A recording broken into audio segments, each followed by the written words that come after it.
Welcome all the students. હવે 1.5 સ્વાધ્યાય પછી આપણો જે નવો ટોપિક છે એ છે બે ગણના યોગગણ અને છેદગણ પરના વ્યવહારિક ઉત્પ્રશ્નો. એમાં પહેલું છે અગત્યનો ટોપિક શાંત ગણના ઘટકોની સંખ્યા.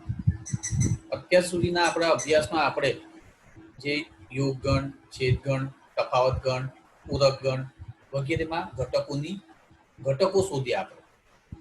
હવે આપણું ધ્યાન ખાલી ઘટકોની સંખ્યા શોધવા પૂરતું મર્યાદિત રહેશે અને આ એક અગત્યનો ટોપિક છે. હવે ઘટકો કયા કયા છે એ આપણે નહીં શોધીએ, ઘટકોની સંખ્યા કેટલી છે ગણમાં એના સૂત્ર મેળવીશું. અને એ બધી વસ્તુ આપણી જે વેન આકૃતિ છે એના ઉપરથી મેળવીશું. અહીંયા વેન આકૃતિમાં 3 આપણે ગણો બતાવેલા છે, a માઇનસ બી, a છેદ બી અને b માઇનસ એ. સૌ પ્રથમ આપણે આ વેન આકૃતિ ઉપરથી કેટલાક મુદ્દાઓની નોંધ લઈશું. તો આની અંદર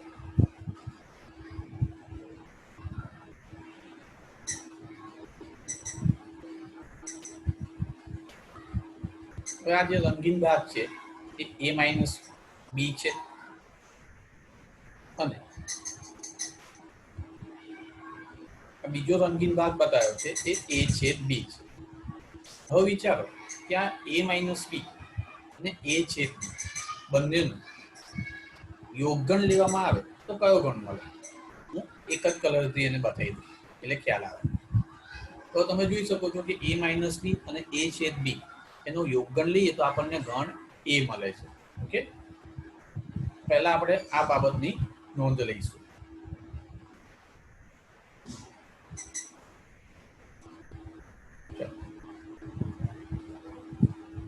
તો ફર્સ્ટ પોઈન્ટ આપણો પહેલા તો આ 3 ગણો બતાવેલા છે a માઇનસ બી, a છેદ બી અને b માઇનસ પરસ્પર અલગ ગણો છે. એ તો આપણે વાત કરેલી જ છે. બીજો પોઈન્ટ આપણે હમણાં જોયું કે a માઇનસ બી અને a છેદ બી આ બંનેનો યોગગણ શોધો તો કયો ગણ મળ્યો? ગણ a મળ્યો. એટલે આપણે એવું લખી શકીએ કે ગણ a equal to a minus B યોગગણ a છેદ બી. ઓકે, હવે ફરી પાછા આપણે વેન આકૃતિ પર આવી જઈએ.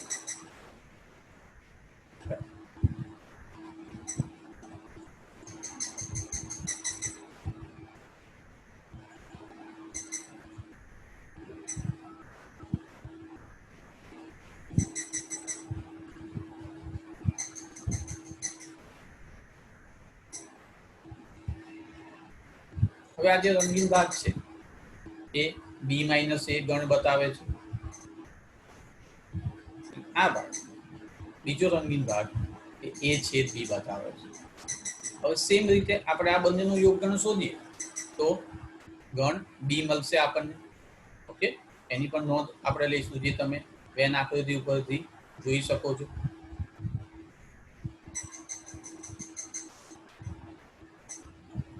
તો હવે આપણે ત્રીજો પોઈન્ટ લખીએ. ગણ બી બરાબર, તો વેન આકૃતિ ઉપરથી આપણે એવું લખી શકીએ કે બી માઇનસ એ યોગગણ a છેદ બી. ઓકે,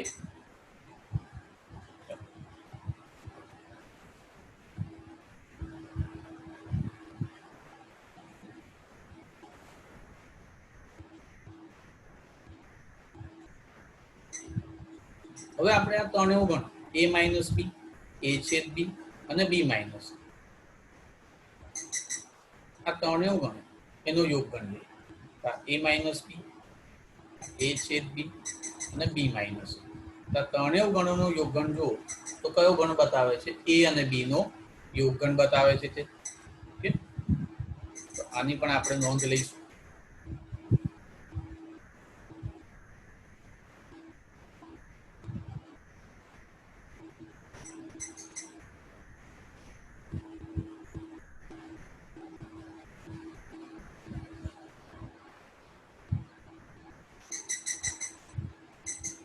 તો વેન આકૃતિનું કામ અહીંયા પતી ગયું. તો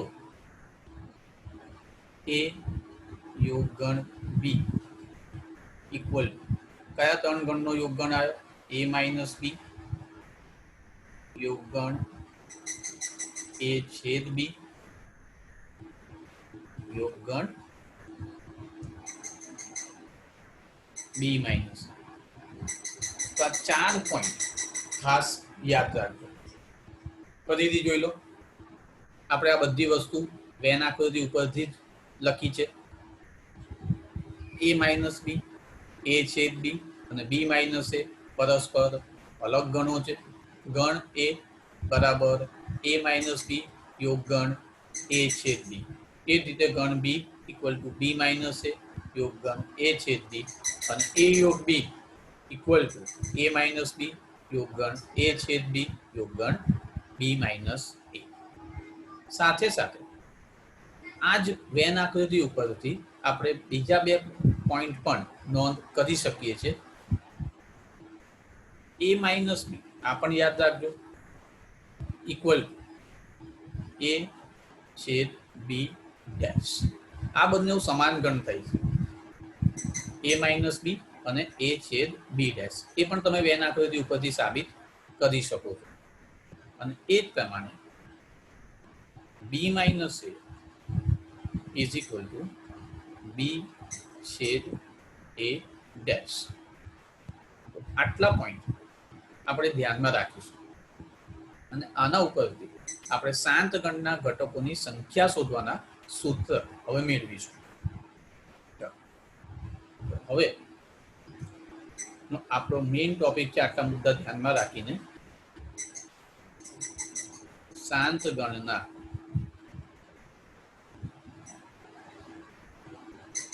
ઘટકોની સંખ્યા શોધવાના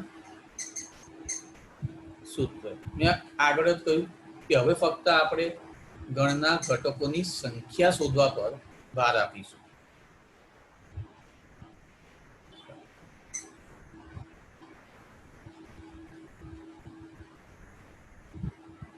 એમાં પહેલું સૂત્ર, જો એ અને બી પરસ્પર અલગ ગણો હોય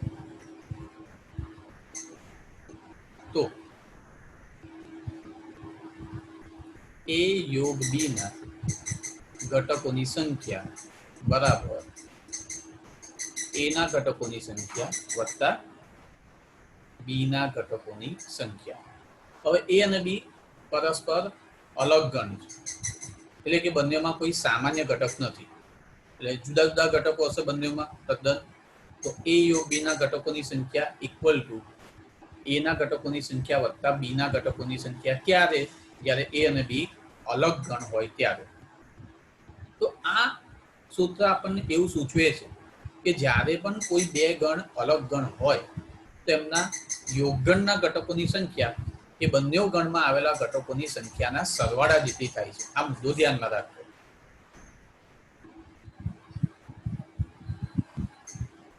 ઓકે, હવે આના આધારે આપણે જોવા જઈએ તો ઉપરનો જે પોઈન્ટ લખ્યો હતો આપણે, તો ગણ એ, જો ઉપરનો જે પોઈન્ટ છે આપણો બીજા નંબર, બરાબર, એમાં શું લખ્યું છે? એ equal to A minus B યોગગણ એ છેદ બી. હવે આ બંને પણ એ માઇનસ બી અને એ છેદ બી પણ પરસ્પર અલગ ગણો છે. અને બંનેનું યોગગણ એ થાય છે, તો એના ઘટકોની સંખ્યા આ બંને ગણના ઘટકોની સંખ્યાના સરવાળા જેટલી થાય, બરાબર, આપણા પહેલા સૂત્ર પ્રમાણે. એટલે આપણે એવું લખી શકીએ કે ગણ એ ના ઘટકોની સંખ્યા ઇક્વલ ટુ એ માઇનસ બી ના ઘટકોની સંખ્યા વત્તા એ છેદ બી ના ઘટકોની સંખ્યા. કેમ? એનું રીઝન ઉપર આપી દીધું. એ માઇનસ બી અને એ છેદ બી અલગ ગણો છે અને બંનેનો યોગગણ ગણ એ જેટલો થાય છે, બરાબર. હવે એમાંથી આપણે એ માઇનસ બી ના જે ઘટકોની સંખ્યા છે એને સૂત્ર કરતા બનાવીએ તો એ માઇનસ બી ના ઘટકોની સંખ્યા ઇઝ ઇક્વલ એ ના ઘટકોની સંખ્યા માઇનસ આ પદ પેલી બાજુ જાય એટલે માઇનસમાં થશે એ છેદ બી ના ઘટકોની સંખ્યા. ઓકે, એ જ રીતે આપણે ગણ બી ની વાત કરીએ તો બી ના ઘટકોની સંખ્યા ઇક્વલ ટુ બી માઇનસ એ ના ઘટકોની સંખ્યા વત્તા એ છેદ બી ના ઘટકોની સંખ્યા. ઉપરની જેમ જ આપણે જોયું કે ભાઈ બી માઇનસ એ અને એ છેદ બી બંને અલગ ગણો છે અને બંનેનો યોગગણ ગણ બી બતાવે છે, એટલે બી ના ઘટકોની સંખ્યા એ બંનેના સરવાળા જેટલી થશે, બરાબર, કારણ કે બંને અલગ ગણ છે. એટલે આમાં આપણે બી માઇનસ એ ને સૂત્ર કરતા બનાવી તો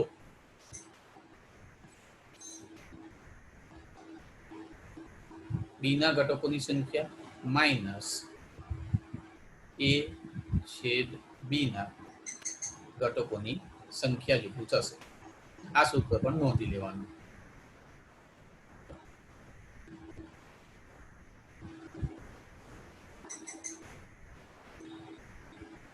ચોથો પોઈન્ટ આપણે જોયું આગળ કે એ માઇનસ બી, એ છેદ બી અને બી માઇનસ એ ત્રણેય અલગ ગણો છે અને ત્રણેયનો યોગગણ પણ આપણે વેન આકૃતિમાં જોયો એ યોગ બી જેટલો થાય છે.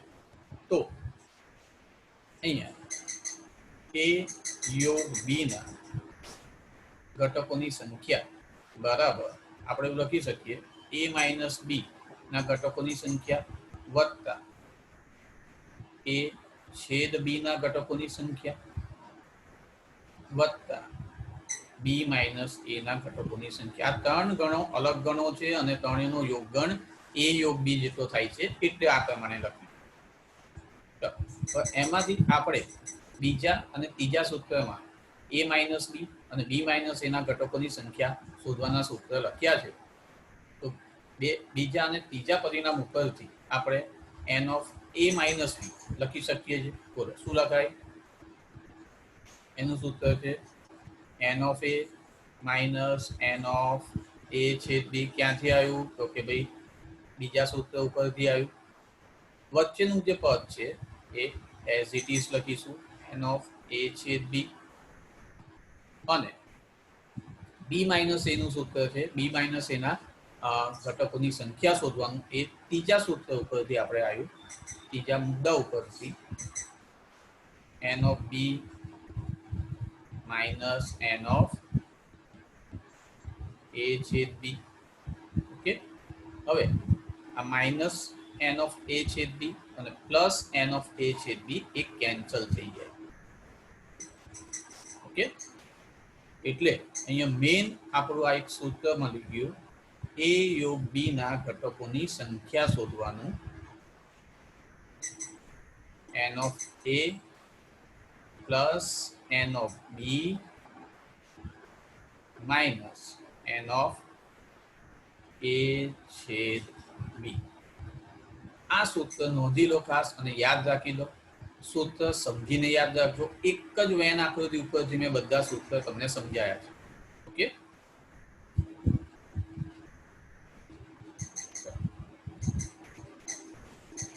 હવે આગળ વધીએ.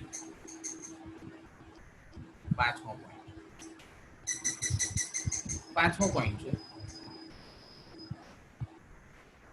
એ ડેશ, કોઈ પણ ગણના પૂરક ગણની સભ્યની સંખ્યા. તો પૂરક ગણ એટલે આપણે જાણીએ છીએ કે સાર્વત્રિક ગણના એવા ઘટકો કે જે ગણ એમાં નથી હોતા. તો સિમ્પલ વસ્તુ છે, સાર્વત્રિક ગણમાં જેટલા ઘટકો હોય એમાંથી ગણ એમાં જેટલા ઘટકો હોય એ બાદ કરો એટલે આપણને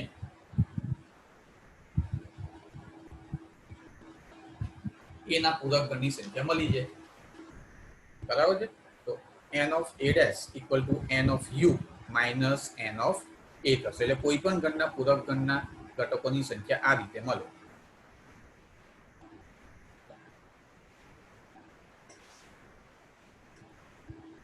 હવે છે આગળ છઠ્ઠો point, n of a dash છેદ b dash.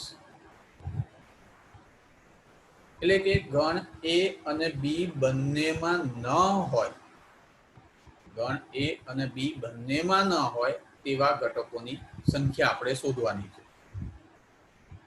તો આની અંદર આપણે દ મોર્ગનનો નિયમ ઉપયોગમાં લઈએ તો દ મોર્ગનના નિયમ પ્રમાણે a ડેશ છેદ b ડેશ એટલે શું લખાય?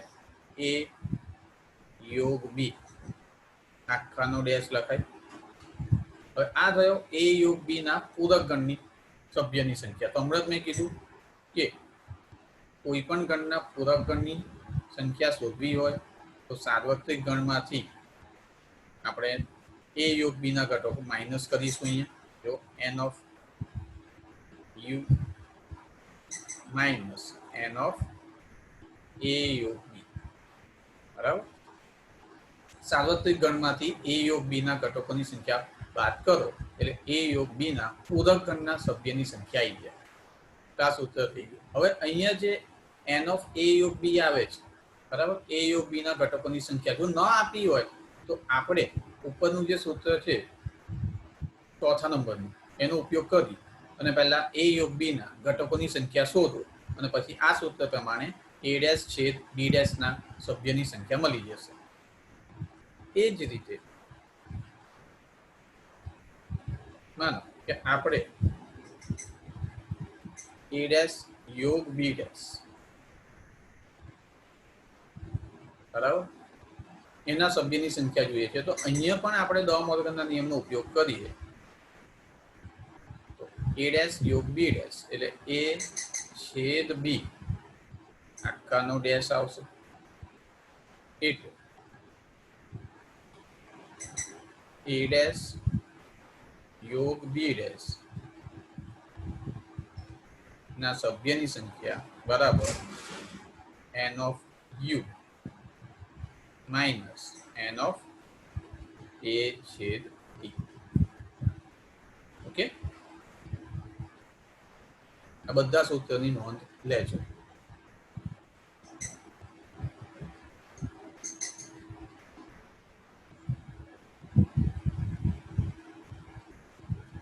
આઠમા નંબરનું સૂત્ર લઈએ. એ છે ત્રણ ગણોના યોગગણ માટેનું સૂત્ર. એટલે અત્યાર સુધી આપણે બે ગણોની ચર્ચા કરી. હવે છે n of a યોગ b યોગ c એટલે ત્રણ ગણો છે a b અને c એના યોગગણના ઘટકોની સંખ્યા. ઓકે, એના માટેનું સૂત્ર આપણે વગર સાબિતીએ લઈ લઈશું. n of a ના ઘટકોની સંખ્યા વત્તા b ના ઘટકોની સંખ્યા વત્તા c ના ઘટકોની સંખ્યા, ગણ c ના ઘટકોની સંખ્યા માઇનસ n of a છેદ b minus n of b છેદ c minus n of c છેદ a plus n of a છેદ b છેદ c. છેલ્લે પ્લસ આવે છે, ધ્યાન રાખજો. તો a યોગ b યોગ c ના ઘટકોની સંખ્યા equal to n of a plus n of b plus n of c minus n of a છેદ b minus n of b છેદ c minus N of C છેદ એ પ્લસ છેલ્લું પદ plus છે n of A છેદ બી છેદ C, એટલે ત્રણેયમાં હોય તેવા ઘટકોની સંખ્યા. ઓકે, તો આટલા સૂત્રો આપણે ધ્યાનમાં રાખીશું. સૂત્રને સમજીને મોડે કરજો, બરાબર? કારણ કે હવે પછીના જે દાખલાઓ છે, જે કુટ પ્રશ્નો છે, એ આ બધા સૂત્ર પર આધારિત છે. ઓકે, તો હવે આ સૂત્રની પહેલાં તૈયારી કરી લો, બરાબર? પછી આપણે એના દાખલાઓ સાથે આવતા વિડીયો લેક્ચરમાં મળીશું.